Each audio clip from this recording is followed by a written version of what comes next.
Okay, welcome everybody. We're going to have a look at a few questions in preparation for our mock. Hopefully this will be useful for you, and I will try to put timestamps in so you can go to the section that you need to look at. We're going to look at masks first of all. Masks are kind of a low-cost way to either set a value being on, set a value being off, or toggle it from being on and off in binary. Three different types of masks we have. We have AND masks. We have OR masks, and we have, anyone remember? XOR, okay? And these are all used for slightly different circumstances. So let's imagine that I started with a series of binary bits. As an example, I've got 1, 1, 0, 0, could be any combination. If I wanted to use a AND mask, when would I use it? Well, I would use it if I use 0 and an AND, then it doesn't matter what the other side of the AND gate is, it will always be a 0. So if you put 0, it will mean that it will, whatever the original is, it becomes 0. If I put a 1, if it's a 1 and a 1, it will be a 1 output. If it's a 1 and a 0, what would the output be? 0. So a 1 won't change it. So with an AND mask, it's used for when you want to set things to 0 or leave them alone. If I put anywhere I put a 0, it will become a 0, no matter what the original was. Anywhere I put a 1, it will keep it the same as it was originally. So the output with this one here, in fact, maybe I'll just try to differentiate a little bit. So the bit in blue, that's my original binary sequence. Whatever happens, the first value will always be 0, the last value will be 0, and what will happen with the 2 in the middle? Whatever the original is, the first value will always end up being a 0, the last value will be a 0, and then the 2 in the middle will always be what the original was. So in this case, what would the output be? If that's the input, that's the mask, what would the output be? The first value will be 0, then 1, then 0, and then 0. If I change this around, I have a slightly different output. I'll put it in blue over here. So same mask, but now I've got this input. What will the output be of this mask and this output? So the first value will be 0 by definition. The next value will be 0 because it's a 1, leaves the same, and then finally it'll be 0. So it will all be zeros. All right, the OR. When do we use an OR? The OR is when we either want to switch it on or leave it the same. So you have an example. I've got a different mask here. Anywhere where I put a 1, it doesn't matter what the original was. It doesn't matter if it's a 0 or a 1. An OR with a 1 will have what kind of an output? 1. So 1 will always switch it on. Doesn't matter what the original is. If I put a 0, what's the impact going to be on the original thing? Well, if it's 1 and 0, what would the output be? 1. If it's 0 and 0, what would the output be? So what did it do to the original? Stays the same. So an OR gate, if you put a 1, it switches it on. If it's a 0, it leaves the same. So whatever the input in, I know that input's 1. I know that the outputs for the first, third, and fourth will always be 1. And the 1 over here, what would the output be? Depends on what the original is. So in this case, if I applied it to this one here, this original stream, I applied that mask, what would the output be? 1, 1, 1, 1. If I applied it to this one here, what would the output be? 1, 0, 1, 1, because that one there is going to be 0. Okay, and then finally, XOR is for the other one where I want to toggle. So if I put a mask here, 0, 1, 0, 1. A 0 and a 1 with an exclusive OR, what kind of an output does that give? A 1 and a 1, what is the output going to be? So you see, when I had a 1, I toggled it to 0. Here I've got a 0 and a 0. What is the output? 0. So when it was 0 and 1 and 0 and 1 and 0, the output was 1. 0 and 0, the output is 0. It stays the same. Here I've got a 0 and a 1. What's the output going to be? 1. So 1 and a 1, it will toggle it to be a 0. So it switches it, basically, flips it. Everywhere I put a 1, I basically flip it. 1 and a 0, the output will now be 1. It will flip it from a 0 to a 1. So an AND is used in the circumstance that you want to switch it off or leave it the same. You switch it off by putting a 0. You put a 1 on the mask to leave it the same. An OR is when you want to switch it on or leave it the same. With an OR, anywhere where you use a 1, you're always switching it on. And it's 0, you leave it the same. And XOR is for toggling. Anywhere I put a 1, I'm going to switch it from a 1 to a 0, or a 0 to a 1. And a 0, I leave it just the same. Okay, that's the deal. Now let's have a look at our actual question with that in mind. We've got the original byte here, the XOR mask. What did we say XOR did? It toggled, it switched it over. Anywhere where there's a 1, what did it do? Flips it. So 1 and a 0 would be a 1. So that original 0 becomes a 1. A 1 and a 1 becomes a 0. So that 1 becomes a 0. So it toggles. Anywhere it's a 0, what did I say was going to happen? What did I say? Anywhere on an XOR mask with a 0, what's the effect? Stays the same. So anywhere where it's a 1, it will toggle the original value. Anywhere it's a 0, it stays the same for each of those values. So in this case here, if I'm reading it across, I don't think it's the question here, but 1 and a 0 is going to give you a...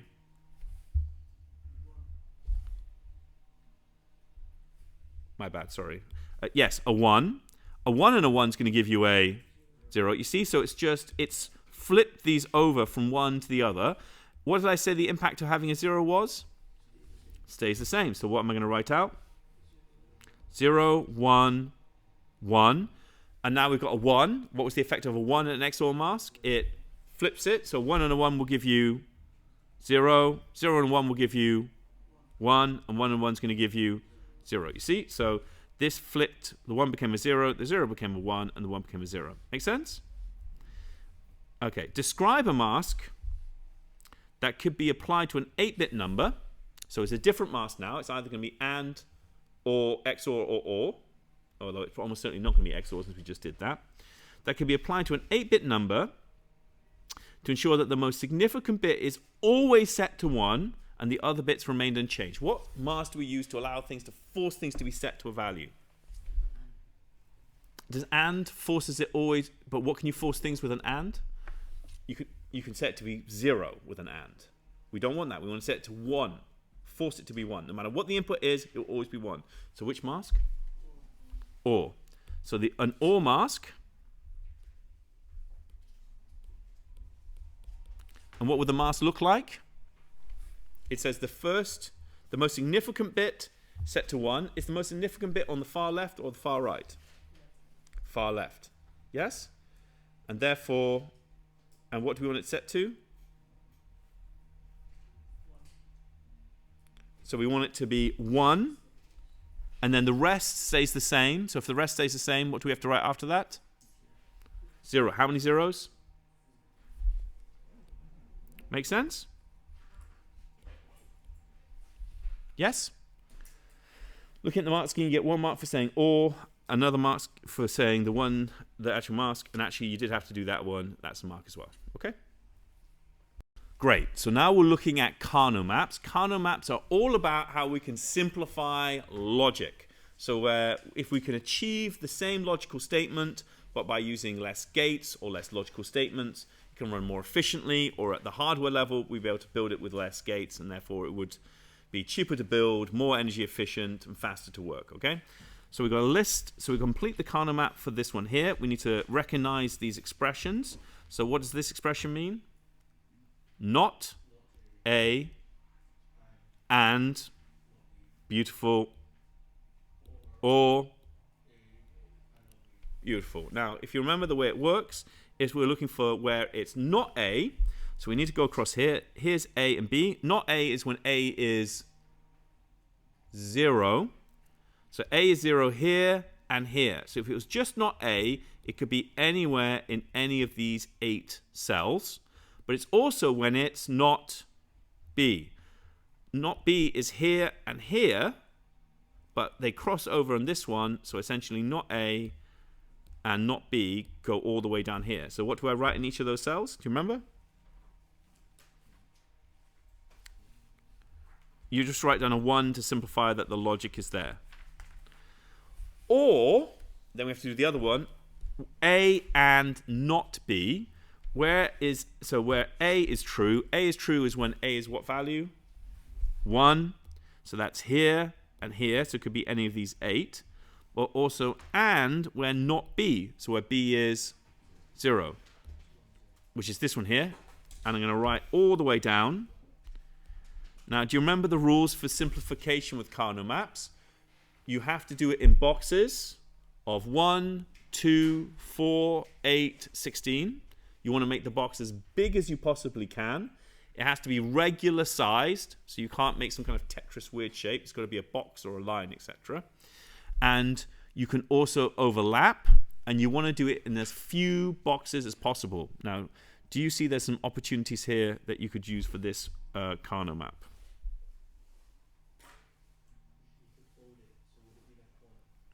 So you could fold it, absolutely agree with you. And how many boxes do you think you can get it down to? Look, have some confidence in yourself. I completely agree with you. So it can go across here and folds onto the other side. And therefore, we've done it in one box of 8, single box. So we've got some efficiencies here. Just so you know, in a 4-variable Carnot map like this, if you've got a box of 8, it means it's a single, we've got it down to a single variable. So that's really made a saving for us right now. What variable is it? Now, how we remember, if you remember how this works, is you need to look across here, what stays the same. Does C stay the same as we're going across? Well, on the first 2, it's 0. The last 2, it's 1. So it can't be C. Can it be D? No, it's 0 here and 1 here. Can't be D. Does A stay the same on both sides? Does not, so it can't be A. Does B stay the same on both sides? Stay the same. B is what value? Not B. And so the answer for this is literally not B. Answer like this comes up. That's pretty nice. Let me just check the mark scheme. The Carnot map is written to say there are 4 variables, and in this particular bit of algebra, only 2 of them are used. But you could have used all 4. It just didn't happen to be used this time, right? They're like, I don't know, they're like particular things that are just not being used in this scenario, C and D. Cool. And yeah, the mark is basically, for the second part, is that you show that it overlaps and you identified it was not B. And for the first one, it's saying that you've done the columns here and that you've left these either blank or zeroed. We've always just learned that we leave it blank, and that's fine. Okay. Next question now is D-type flip-flops. Going through this question, it occurs to me I've never told you where the D comes from in D-type flip-flop. And I was thinking about that the other day. I was thinking, that was silly of me. So here's what the D actually stands for. The D stands for delay. It's worth taking a moment to think why that's the case. We have drawn a circuit diagram, not a logical diagram, but like an outline. That how many inputs were there into a D-type flip-flop? Do you remember? 2. What are the 2 inputs? One of them's the clock. In fact, I'll use a different color for it. One's the clock. And what's the other one? The data. And then the outputs, how many outputs were there? 2, and they're the inverse of each other, normally expressed as Q and not Q. In fact, we can do it like that. There you go, not Q. It's normally written with a line in there, but you've learnt it like that, not Q. In fact, maybe I'll make it even easier for us to process, or just say not Q. Okay, now, I've introduced this concept of delay, so let's talk about how that comes into it right now. Data could change from 1 to a 0, 0 to a 1. In here, we're going to store the effect of that change. But if this data changes to 1, say we're currently storing 0, that's our value we're storing. If data changes to 1, do we switch from 0 to a 1? Under what conditions would we do it? On the upward edge of the clock cycle. So the delay comes from the fact that it's only changing, it's delayed. So let's say data changes from 1 to a 0. The change will only affect or be changing here when the clock is at the upward edge, right? That's where the delay comes from. And so it means that you can actually be, a lot of it is synchronizing inside a computer that sure that all data is changed at exactly the same time. And that's where that comes from. Q, so let's say we're currently storing the value of 1. Q would be 1, and not Q would be 0. So they're just the inverse of each other. Okay, so that's the whole point about D-type flip-flop. It's all about storing a value based on two inputs, the data that you're requesting to change, but also the clock, and changes are only made on the upward tick of the clock. If a change does happen, Q represents that change, or 0, and not Q represents the inverse. Shall I have a quick... I'll have a try of drawing a clock cycle. I'm not the best drawer. Okay, again, I'm not the best drawer in the world, so you have to forgive me. This is the request for data to change. This is the clock. When do we actually check for things? We only check for things on the upward edge. These were supposed to be regularly drawn. They're not regularly drawn, are they? The gaps are... 1 second. I'm not sure it's any better. Some people can't draw. I'm one of those people. So we're checking on the upward edge, the rising edge of these. At this point, at the rising edge, what is the value of data? No? 0. Therefore, the value of Q will be, and it will stay 0 until, when's the next time I should evaluate it? The next rising edge, which is now pointing at. So the fact that data has changed has actually no effect on here because we've not had the opportunity to review it. Until the next rising edge, oh God, I've really, 1 second, quality work. Until the next rising edge, and then at the next rising edge, we can see that the data is now at a 1, goes along, now it's back at a 0, etc. Okay? What will not Q look like? The opposite of that. So it'll be up here, and then down, up again. All right, brilliant. Now that we've just covered D-type flip-flops, what's the purpose of a D-type flip-flop? What are we actually trying to achieve? It's trying to... Yeah, in fact, I'll get you the answer from the mark scheme so we're really clear. So it's trying to store a... What's it trying to store? A value, yes?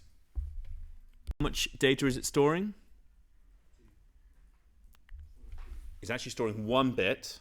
Yeah, it's taking in 2 inputs, but storing 1 bit. So it's storing 1 bit. That actually gets you your 2 marks. Potentially, you could say other things based on the input of a data line and a clock. Describe the inputs and outputs used by a D-type flip-flop circuit, explaining how the inputs are used to control the output. So what kind of inputs are we talking about? What were the inputs going into a D-type flip-flop? Inputs are, what are the inputs? So we have data input. Anything else? Clock input. What inputs, outputs do we have?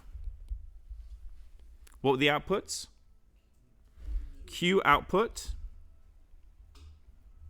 Anything else we're outputting? Not Q output. Now, I think this is 4 marks, so actually that gets you all 4 marks. However, it says in here, explaining how the inputs are used to control the outputs. Have we explained anything? We have not. So we would say it's something like when on the rising edge of a clock input, the value of Q will be changed based on the value of the data input, right? So on the rising edge of the clock input, so that's when we check, the input of the data is evaluated, whether it's 1 or 0, and then Q is changed to that value. We also say that not Q is the reverse of Q.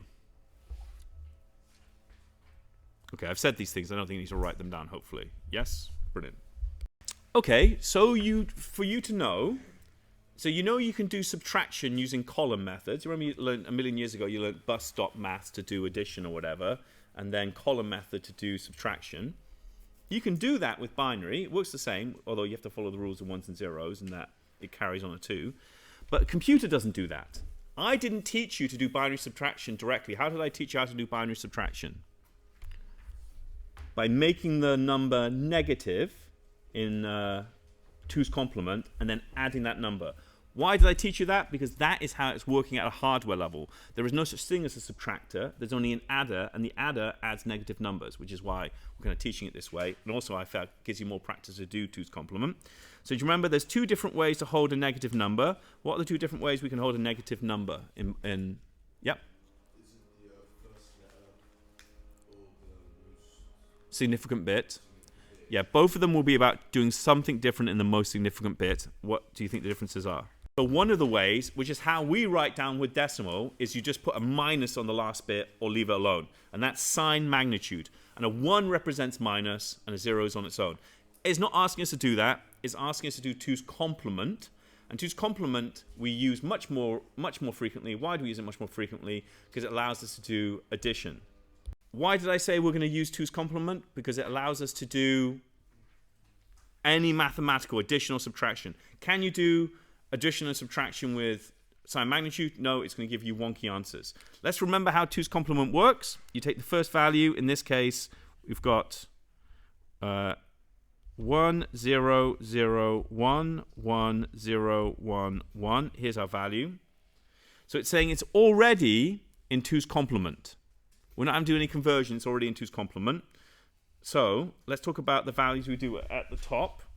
So from the least significant bit, from the right, I'll put the values in here. We go 1, 2, 4, 8, 16, 32, and 64. For the very last column, what am I going to do differently? Negative 128. And remember, the property about binary is that every time you add a column, you double the number of values. So technically, that's 128, and all these added up together is 127. So we can go from 127 to negative 128, and we take away numbers from it. How do we get the number? We've got to go negative 128. Well, I'll do like this. 16 plus 8 is 24. Plus 2 is 26. Plus 1 is 27. Negative 128 plus 27 will actually get you your answer, which is negative 101. Okay? Don't feel you have to do it in your head. In fact, please don't do that. Write it out. Paper's there. Calculate it. So there's that bit taken care of. But now we're going to go through the process of creating a 2-bit, a 2's complement number. So we've got these values here. We've got that value, take away that value. Do you remember the whole point about 2's complement? It's saying, what is the difference between 3 take away 5 and 3 plus negative 5? What is the difference? What is the difference? There isn't. It will give you exactly the same output. And this is effectively what we're doing, is we're going to change that second number to a negative number and then add it. To do that, then we need to take this value, this second value, and convert it to 2's complement. And remember, we've got a recipe. Gosh, that feels like a while ago when we did that, right? So the recipe is you take the original value, 0, 1, 1, 1, 1, 0, 0, 1. What is the recipe? To turn it into 2's complement. 2-part recipe. Part 1 is, and I refer to that as flip. So I'm going to flip all the 0s to 1s, all the 1s to 0s to the recipe. What's the second part of the recipe? Add 1. And I mean add 1 to the least significant bit. Yes? Because sometimes, remember, with fixed point or whatever, the adding 1 might not be actually adding 1, it might be adding 1/16. So adding the 1 to the least significant bit. So I'd add 1 to this. 0, 0, 0, 0, 0, 0, 0, 1. Obviously, this is actually totally unnecessary because I could just change that to a 1, but I'm trying to not be lazy. So that makes 1, 1, 1, 0, 0, 0, 0, 1. And that is our number in negative version of it. Yes? And then we can, well, what do we do next?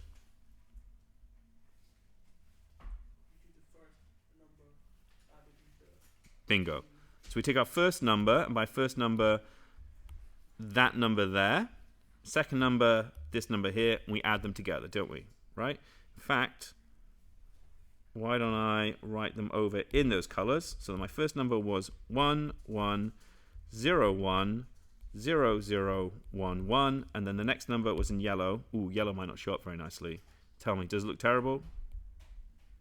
Okay? All right. If you're at home and you're annoyed with the class, you're probably in the class when it happens, so, you know.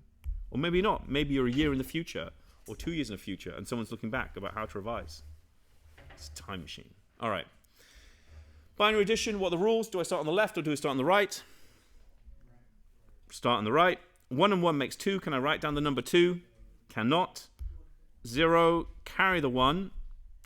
1, 1, and 1 makes 3. Cannot do that. So I carry 2 of them over like that, leaving what left? 1. 1 and 1 makes 2. Can't do that. So I'll do 0, carry the 1. That's just a 1. 1, 0, 1. And then this one here, 0, carry the 1. But actually, this one isn't just an overflow. That 1 has to be pushed off if it's a positive number. And if you look at the original number, right, which was bigger, which was a bigger number, number 1 or number 2? 1 is definitely a bigger number, and therefore, in this case, it has to be pushed off. Do you know what?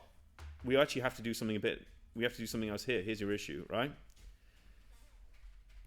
I've made a mistake, and it's good that I've made it, I think, actually. It makes it easier for us to see. That's a positive 128, isn't it? Yes? Here, what have I made it? Negative. So actually, I need to add another bit to this, don't I, for it to work? So you see here where I flipped it, I should have another 1 at the end. 1 second. So another 1 at the end for the negative 1. And what should I pad? What should the last one be here for this one? 0. I don't think it's actually going to change the output, but it's always nice to be accurate. We'll try to be accurate. So that was 1 was pushed over here. So the 1 and the 1 and the 1 makes 2. And that makes 0. And then that 1 is carried. So it actually makes no difference whatsoever. But it's good to be accurate. Okay? And so the output is this number here. 0, 1, 0, 1, 1, 0, 1, 0. Cool? Okay. Okay, when we're reviewing von Neumann architecture, it's von Neumann architecture versus what? What was the other one we looked at? Harvard architecture. And then if we tried to take the best of both, we made contemporary architecture. Let's remember some of the big deals. Now, was Little Man Computing von Neumann or Harvard? What was Little Man Computing? Von Neumann. How do we know it's von Neumann? Because in the one, how many memory locations are there? One memory location which holds both, don't say memory, data and instructions. Completely agree with you, right? The data and instructions are held in the same place, okay? So one of the big things we can say straight away is it uses the same memory for data and instructions. Contrast for a second with Harvard architecture. How did it work with Harvard architecture? You had separate memory for data and for instructions. Why did you do that? Because it allowed you to have greater performance. Yeah, because you can fetch simultaneously from 2 separate locations. Do you remember when we looked at the registers, often what has to happen is that you have the first one where you fetch the instruction is decoded, and then the operand part has to be fetched again. So it's like a cycle within a cycle. While with Harvard, you can pull them at the same time and you have higher performance. What are the differences? So I said that they're 2 separate memory locations. So what do they both need? They need buses. So how many buses does von Neumann have? 1. So we can say for von Neumann architecture uses a single bus for both the memory for data and instructions. You may see I've just edited myself. Originally I said uses a single bus, and you've got to be careful because is it using a single bus? Well, no. There's still, how many buses are there? Data bus, control bus, address bus. So I think we're clear about what we mean, but there's multiple of those essentially for a Harvard architecture where there's a separate bus to connect up the 2 memory locations. But I just be careful. I think you'd be fine. You probably get the mark. You just want to be careful. If you say use a single bus, technically that's not true. The data bus is moving it, but the address bus is also used to identify the place where it is, and the control bus is used to synchronize the process. So I think it would be unfair, but well, I like to hedge my bets in this life. All right, what else can we say? So actually, that's our 2 marks already. The final mark in the mark scheme, and actually it's an implied thing from what we just said. It says it can only fetch either data or instructions at one time, right? And that's true, right? It can't do it at the same time. It fetches the instruction going through the cycle, goes from the memory address register, gathers the data, drops it in the memory data register for the instruction, but then has to do that all over again for the data from the operand. Do you remember what the difference with contemporary architecture was, by the way? So in contemporary architecture, which is what we have here, we've got 2 main bits of memory, primary memory, we have RAM, and we have, what's the one that's closer to the actual, no, closer to the actual CPU, super fast, cache. The thing with ROM is it's read-only, so therefore you can only fetch from ROM, whereas with cache and RAM, both of them can be read and written to. In RAM, you can save your documents. The active documents are in RAM. Your active applications are in RAM, so it's got instructions and data. So therefore, RAM is more like data instructions in the same place, so it's more like for Newman. For cache, that's your tip of the spear performance. You have specific, it's more like Harvard, so therefore you have cache that's for instructions and cache for data, so separate caches. So the idea is that it's a compromise, and computing is all about compromise and the best engineering decisions. So you have, at the tip of the spear of performance, you've got a cache for data, a cache for instructions, like Harvard architecture, and then for RAM, you could use both. Like this, I'm in two minds. I've got that epic 20-minute video going through all the different registers, and I'm trying to think what is the best compromise position. Maybe if I just talk through, the overview, what's the first register that we'll care about in terms of fetch, decode, and execute? What's the very first register? Program counter. So the program counter is going to hold the address of the next instruction we want to fetch. This value is passed down to the memory address register, and once passed along, what happens to the value in the program counter? It is incremented, i.e. increases by 1. Once you've got that value in the memory address register, that is the address of either an instruction or data, in this case instruction, but that's actually not the instruction itself. Where is the instruction held? Where is it physically held? In memory. So we have to use the address bus to find that address. Once we've got the instruction, what bus do you think is going to bring it back? Data bus is going to bring it back. And where's it going to put the result of that? Into the MDR. First of all, the MDR, the memory data register. Now we've done the fetching part of it. It's then passed on to from the NDR. The contents of the MDR are copied into the CIR, and the next stage would be decode, wouldn't it? And that's not quite on here. I'll talk it through briefly.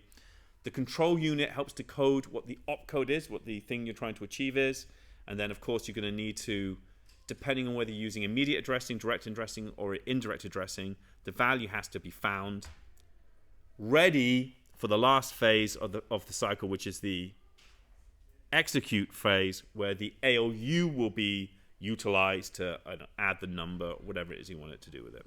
Okay?